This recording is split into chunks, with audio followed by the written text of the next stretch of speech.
Hey, my name is Corrie Pitzer. Which, as you may already detect from my accent, although I live in Canada and I also live in Australia, that I'm from neither of those countries. I am originally from South Africa. The Safety on the Edge podcast. And this is by way of full disclosure, okay? We started Safety on the Edge Conference Global Forum with Malcolm Staves a few years ago. And our objective was this, to do something, almost pro bono for safety, to challenge the thinking, to bring new ideas to the table, to unite academics and executives and safety practitioners, all lofty ideals. Yeah, I know it's lofty, but that was our ideal. Malcolm is the global VP for L'Oreal, for H&S, Health and Safety. And L'Oreal is a large organization, 80,000 people, and he has successfully led the very powerful processes in L'Oreal. And he hasn't followed a specific school. It's not a new view or an old view. He's basically looked and accepted what is needed for the circumstances of that organization, the maturity of the organization. And it's an approach that I've always also propagated. But to be completely honest, and I love that expression, to be honest or to be frank, we have in SafeMap for 30 years now driven what is today known as the New View. So long before the New View became the New View or HOP, I developed a process that we called Deep Safe. And we developed that process way back in South Africa. And the focus there was on SIF risks. Yes, exactly what we have now as a label, a buzzword, SIF risks. And the focus was on human and organizational performance. It was then based on Deming principles, which I believe is very much embodied in the New View thinking and the New View models. But so I just want to lay claim that I am not jumping on the HOP bandwagon or the New View bandwagon. I have worked as far back as, I think, 2014 with Todd Conklin and Sidney Dekker and Professor John Adams. And we introduced into Australia at the time the Safety on the Edge conference. 3 conferences we ran there. And at that time, we couldn't get much tickets sold. We had, in one city, we had 30 people. In another city, we had 25 people. In another city, we had like 40 people. And they all looked at us like deers in the headlights of what are you talking about? When we introduced these new concepts, we're not very successful then. After that, Todd and I did a few workshops. But I think for me, a big breakthrough came when I did a cultural survey, safety culture survey at Southern Company. I introduced the focus on critical risks. This was in 2016.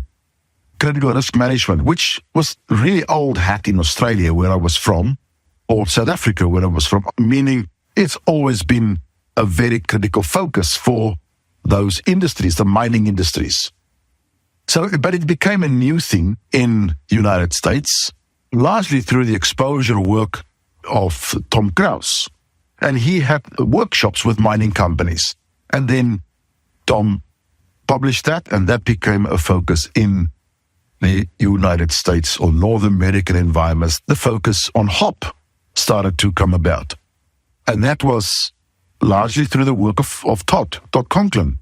His books, Pre-Action Investigation, and several others, the 5 principles of HOP, all led the way for the expansion of the idea of what we called Deep Safe. Now, there is in my mind, let me not talk about that later now, because the whole issue of SIF and HOP, I strongly believe there is a level of mutual exclusivity. But I'll come to that. It can be aligned and should be aligned, and it is not always aligned. But I want to just put all of these things up front. I'm going to now embark on this Safety on the Edge podcast, and we're going to bring in guests from our conferences, etc. But I want to be in full disclosure that I also have a company, 2 companies, SafeMap and RiskMap. And with those organizations, I have commercial interests. I have a team of people around the world in SafeMap, and we are working with many clients on different things. We work with Nike, Southern Company, just the well-known ones here in North America. I just want to be upfront that what you're going to listen to and hear in Safety on the Edge is not my commercial interests. In fact, I may be at points, at some stages, I may even go against my own commercial interests. I may even challenge my own thinking. Because in Safety on the Edge, we're going to challenge everything. Nobody is going to be safe. There are no holy cows. We are going to rip into everything. But hey, here's the difference. It's not about knocking things over. You know, when you go to LinkedIn, you see everybody is just nailing around and wailing around. And you have to excuse my English as I go. It's not very good. Even after 30 years of trying to speak English, for me, it's a very foreign language. It's my 3rd language. But we're not going to go that way where we're just going to knock things over. Iconoclastically is the word, I think. We are going to challenge, to build, to renew, to rejuvenate, to trigger more new thinking. And this is going to be the difference. You may want to challenge me about this and bring me back to the core values of Safety on the Edge. And Safety on the Edge will have 5 themes. This is what we want to bring to the Safety on the Edge podcast. First of all, safety on the front edge. We're going to look at best-in-class practices. We will invite practitioners from companies who are really successful, not who portray themselves on LinkedIn or on their websites as successful.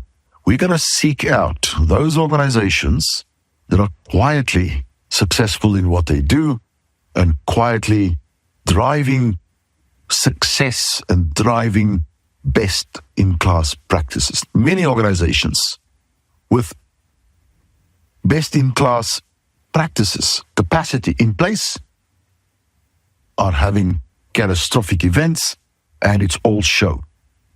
Theater. We're not going to go for that. We're going to go to the real people. Now, the other one is we are seeing safety on the cutting edge of thinking. So, what does that mean? We want to bring pioneers to this podcast, just like we're bringing pioneers to Safety on the Edge Global Forums, to the conference. Like you remember, in 2025, we had 4 lifetime awards for pioneers in safety. And we were very fortunate to have actually been able to present these awards to Caroline Roberts, to Diane Vaughan, and to David Woods, but also especially to James Reason. If you think about James Reason's work, and there's a lot of people out there, academics, I think jealous academics, who like to step down on James Reason, who like to diminish what he's said and what he's done and the works that he produced. Like, Swiss cheese model is now nonsense, and people are jealously stepping on top of him.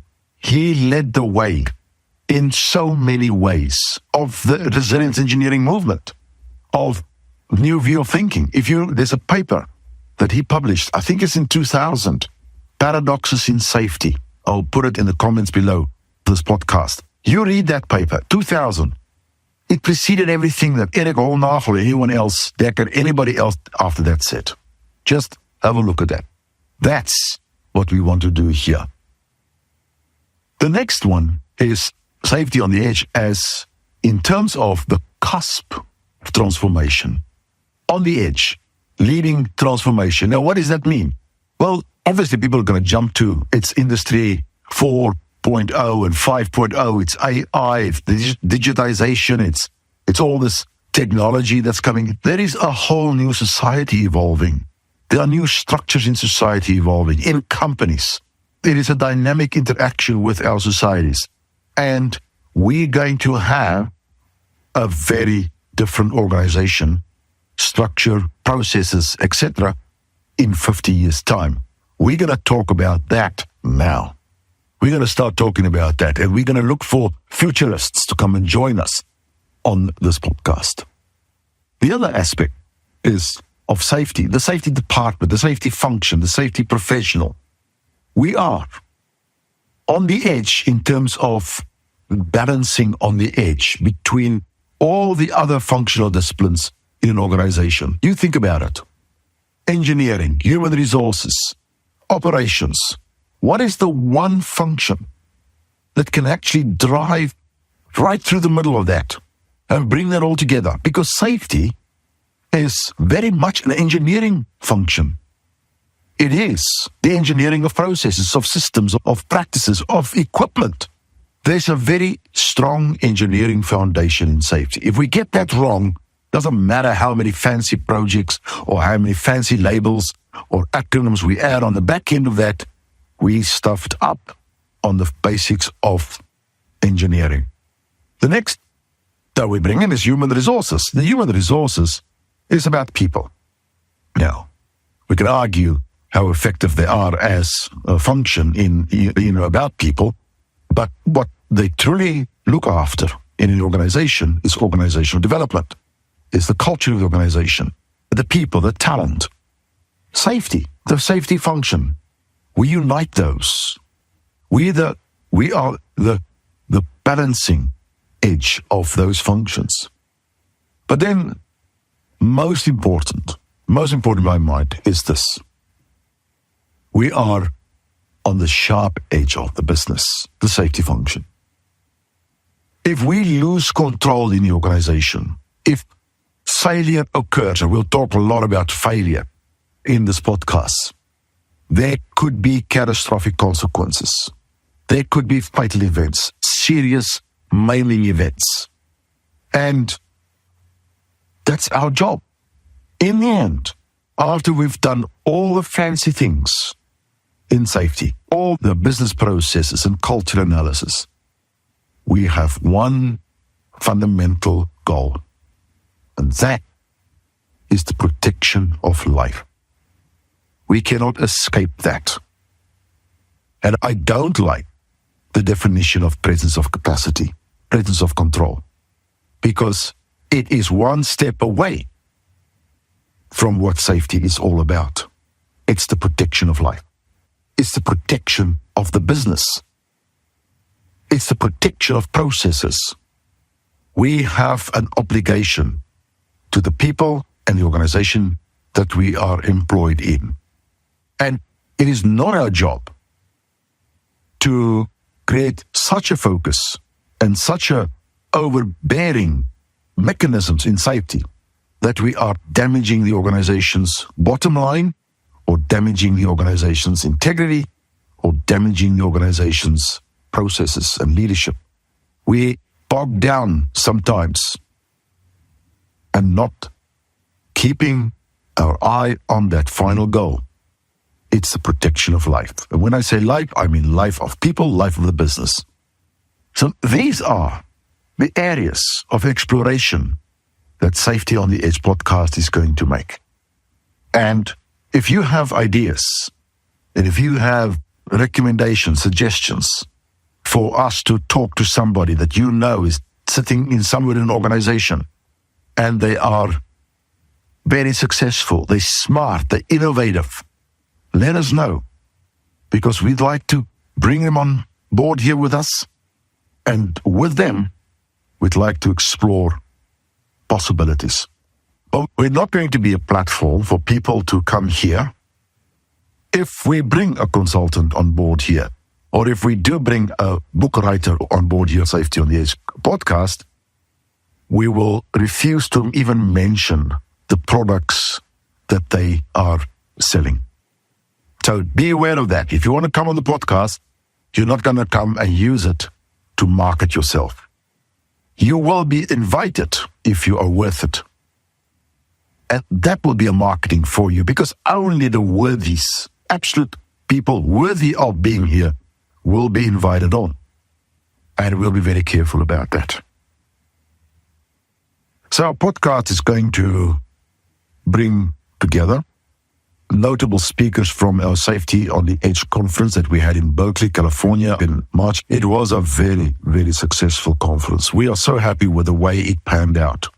It started with a little workshop that Malcolm and I wanted to introduce, and it ended up into a really excellent conference by all accounts, not just our account, but everybody that was there have commented on what a special occasion it was. Because we brought together top speakers, the best speakers in the world were represented there. We brought together executives, safety practitioners, and academia. And it was a wonderful event. And we're going to bring some of those speakers forward onto the podcast. And next year, 5 to 6 May, we are going to stage Safety on the Edge conference again in Baltimore.